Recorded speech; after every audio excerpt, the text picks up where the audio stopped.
Subscribe करें हमारे YouTube channel को और बेल आइकन को प्रेस करें हमारे लेटेस्ट वीडियोस को देखने के लिए।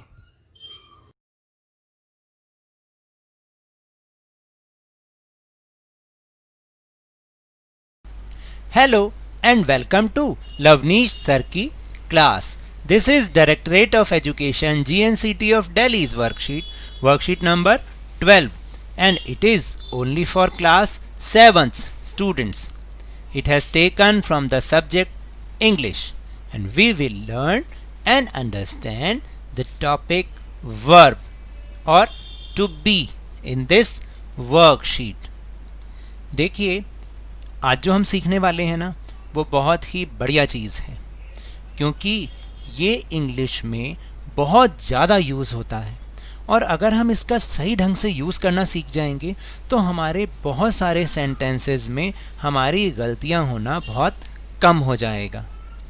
यहाँ जो टॉपिक है वर्ब टू बी का मतलब होता है होना, या किसी पर्सन का या किसी थिंग की पोजीशन के बारे में अगर ये चीज़ बताती है। ये वाली जो वर्ब अब हम जो कर रहे हैं वर्ब, वो चीज़ ये बताती है कि उस पर्सन की या थिंग की पोजीशन क्या है, या होना, इसका मतलब है कुछ होना। तो let's start and understand with me. This verb is a की वर्ब इन इंग्लिश, यानी ये वर्ब जो हम अब सीखने वाले हैं ये इंग्लिश में एक की वर्ब है, मतलब एक प्रमुख मुख्य वर्ब है। वर्ब का मतलब वैसे होता है एक्शन होना, कुछ भी एक्शन होना, जैसे प्लेइंग, ईटिंग, सीइंग, वॉकिंग, मतलब कोई भी जो एक्शन हो रहा है, वर्ब का मतलब ये होता है। लेकिन जो आज हम वर्ब सीख रहे हैं इसका मतलब है कुछ होना, या किसी भी चीज़ के बारे में, किसी पर्सन के बारे में उसकी पोजीशन को बताना। It has many usages and meanings both as main verb and as an auxiliary verb that is helping verb.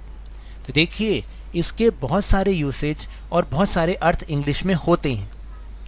इसको हम मेन वर्ब के रूप में भी यूज़ करते हैं, एंड ऑक्सिलरी वर्ब जो होती है, यानी किसी वर्ब की हेल्प करने के लिए जो वर्ब यूज़ की जाती है उसे हम हेल्पिंग वर्ब कहते हैं।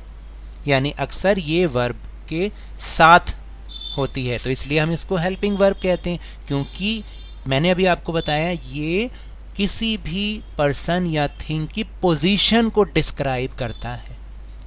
तो चलिए एक बार देखते हैं। ये वर्ब जो हैं, जो आज हम सीखने वाले हैं, ये 2 टाइप्स की है। एक को हम कह रहे हैं सिंगुलर वर्ब और दूसरे को हम कह रहे हैं प्लूरल वर्ब। ठीक है, सिंगुलर वर्ब क्या होती है?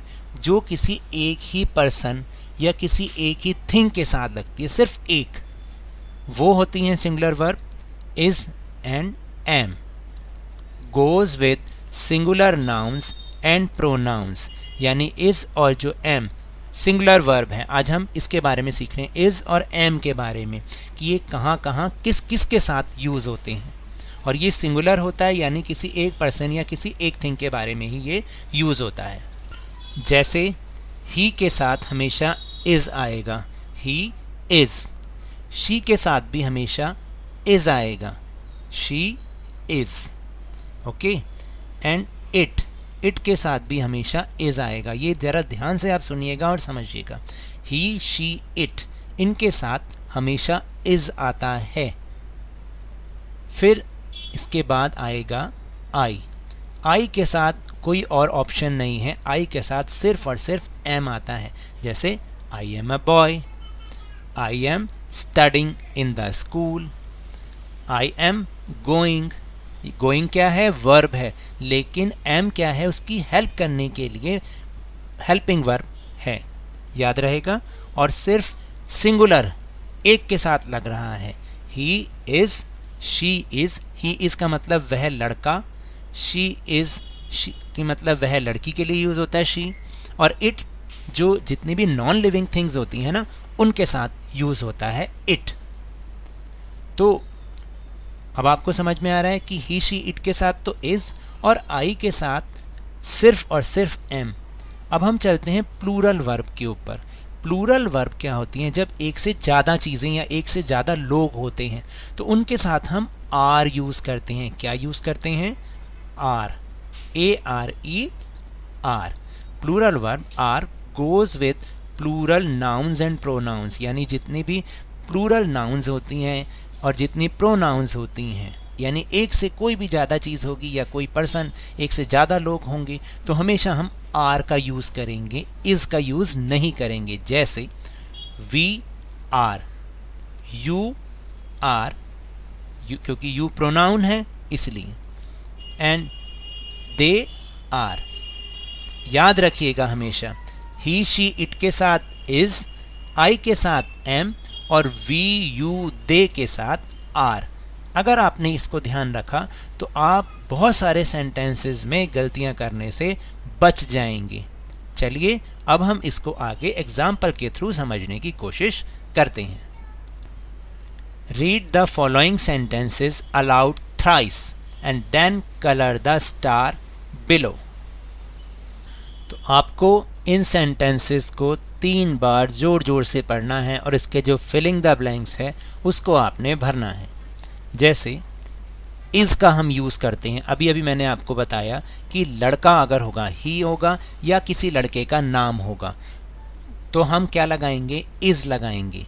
जैसे अनिल इज़ स्विमिंग, यानी अनिल स्विमिंग कर रहा है। यहाँ स्विम तो वर्ब हो गई और इज़ क्या हो गया? टू बी वाला वर्ब, यानी उसकी पोजीशन को बता रहा है कि वो कर रहा है। एंड फिलिंग द ब्लैंक्स में फिर क्या आएगा? ही इज़ 7 years old, यानी वह 7 वर्ष का है। अब आपको बात समझ में आई कि अनिल लड़का है और उसके लिए हम ही यूज़ करेंगे तो हमेशा उसके साथ इज़ यूज़ होगा। अभी चलते हैं आगे। एम, जब कोई अपने बारे में बता रहा है यानी आई का यूज़ कर रहा है अपने बारे में, जब भी कोई बताएगा चाहे वो लड़का हो या लड़की हो तो आई के साथ हमेशा एम लगेगा। आई एम नॉट लेज़ी, यानी मैं आलसी नहीं हूँ। आई डैश स्ट्रॉन्ग, यानी आई एम स्ट्रॉन्ग। याद रखेंगे एम आएगा, आई के साथ हमेशा एम, ही के साथ इज़, आई के साथ हमेशा एम। अब चलते हैं नेक्स्ट पे। यहाँ पर लिखा है ships are sailing in the sea. Ships हैं यानी एक से ज़्यादा चीज़ें हैं। ऊपर आपको बताया जब भी एक से ज़्यादा चीज़ें होंगी हम इज़ या एम नहीं लगाएंगे, हम हमेशा आर लगाएंगे, ARE आर। और सेकंड सेंटेंस देखें, kids dash playing in the park. अब बताइए क्या आएगा? इज़ आएगा, एम आएगा या आर आएगा? आर। किड्स आर प्लेइंग, क्योंकि 2 किड्स हैं। अगर एक ही बच्चा होता तो हम इज़ लगाते। समझ में आ रहा है? Now will move on question number 2। Read the following sentences aloud thrice and circle the to be verb. यहाँ पर बार बार इसी वर्ड को यूज़ कर रहे हैं, टू बी, तो इसमें थोड़ा सा कन्फ्यूजन हो जाती है। तो हमें पहले मैंने आपको बता दिया कि टू बी का मतलब क्या है, इज़ एम आर, यानी वो हेल्पिंग वर्ब्स हैं। हमें उसको बताना है कि इसमें टू बी वर्ब कौन सी है, उनको सर्कल करना है सिर्फ। तो जो फर्स्ट सेंटेंस है that is I am healthy, यानी मैं स्वस्थ हूँ, तो इसमें am is the to be verb. I am strong, am, ये भी, इसको भी मैंने सर्कल कर दिया। Next is he is strong, वो बहुत स्ट्रॉन्ग है, तो इसमें इज़ आएगा। शी इज़ हेल्दी, वो स्वस्थ है, यानी वो लड़की स्वस्थ है। शी का मतलब लड़की, ही का मतलब लड़का, ठीक है। इट इज़ स्ट्रॉन्ग, तो इज़ इसमें टू बी वर्ब है, इसलिए मैंने उसको सर्कल कर दिया। इट इज़ हेल्दी, यानी यह हेल्दी है। जितनी भी नॉन लिविंग थिंग्स होंगी या जो एनिमल्स होते हैं उसके लिए भी हम इट का यूज़ करते हैं और हमेशा उसके साथ इज़ लगाते हैं। फिर जब एक से ज़्यादा लोग होंगे जैसे वी आर, वी के साथ हमेशा आर लगेगा। We are strong and healthy, यानी हम सब स्ट्रॉन्ग हैं और हेल्दी हैं। फिर next is you are strong, यानी तुम स्ट्रॉन्ग हो और हेल्दी हो, आर, इसलिए आर को हमने सर्कल किया क्योंकि is am are to be verb होती हैं। टू बी मतलब हेल्पिंग वर्ब्स होती हैं। Last is they are strong and healthy, इसलिए मैंने आर को सर्कल किया है। इसका मतलब है दे आर का मतलब होता है वे स्वस्थ हैं और बहुत स्ट्रॉन्ग हैं। थोड़ा सा समझ में आ रहा है? जब भी हमें टू बी वर्ब लिखा होगा कि टू बी वर्ब को आप पहचानिए, तो इसका मतलब हम यूज़ करेंगे इज़ एम आर। और यही हमें थर्ड क्वेश्चन में भी करना है, हमें filling the blanks is am या आर से फिलअप करना है। अब आपको ये देखना है कि थर्ड क्वेश्चन में आपको आई के साथ क्या लगाना है, ही के साथ क्या लगाना है और इट के साथ क्या लगाना है, वी के साथ, तो अब आपको ये देखना है। Now the third question is filling the blanks by choosing the correct option. अब आपको यहाँ पर कुछ हिंट्स भी दे रखे हैं, हर सेंटेंस के एंड में आपको सही ऑप्शन को चूज करना है। जैसे फर्स्ट में आई के साथ क्या यूज होता है, एम, तो आई एम अ गर्ल यानी मैं एक लड़की हूँ। ही इज अ बॉय, क्योंकि एम नहीं आएगा, ही एम अ बॉय नहीं आएगा, तो इसका मतलब he is a boy. We के साथ क्या आता है, अभी समझाया था, आर, क्योंकि वी एक से ज़्यादा जने होते हैं, we are children. Next is she is, क्योंकि यहाँ जगह नहीं थी इसलिए मैंने यहाँ पर लिख दिया, शी इज हैप्पी, इज आएगा। फिर दे आर, क्योंकि एक से ज़्यादा जने हैं, दे का मतलब एक से ज़्यादा जने, दे हम बोलते हैं ना वे पार्क में हैं।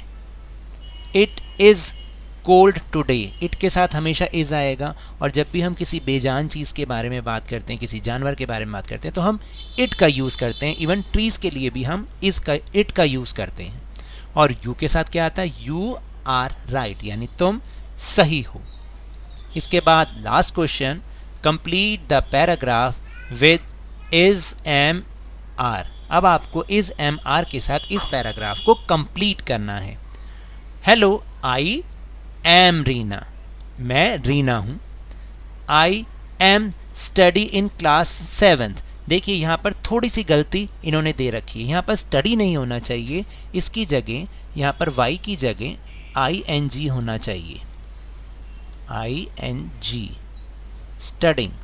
आई एम, क्योंकि आई के साथ हमेशा एम आता है, इसलिए वो तो गलत हो जाता, आई एम स्टडी का भी नहीं होता, आई एम स्टडिंग होता है। I am studying in class 7, मैं 7th क्लास में पढ़ती हूँ, क्योंकि रीना बोल रही है। फिर है I play with my brother in the evening, मैं अपने ब्रदर के साथ शाम को खेलती हूँ, इन द इवनिंग मतलब शाम को खेलती हूँ। ही के साथ क्या आएगा, is, he is elder to me, यानी वह मुझसे बड़ा है, उसकी पोजीशन को बता रहे हैं। आई के साथ क्या आएगा, एम, आई एम 12, यानी मैं 12 की हूँ। And he is, very good, 13 years old, वो 13 साल का है। We go to the same school, हम सेम स्कूल में जाते हैं। वी हैव अ कैट, हमारे पास एक कैट है।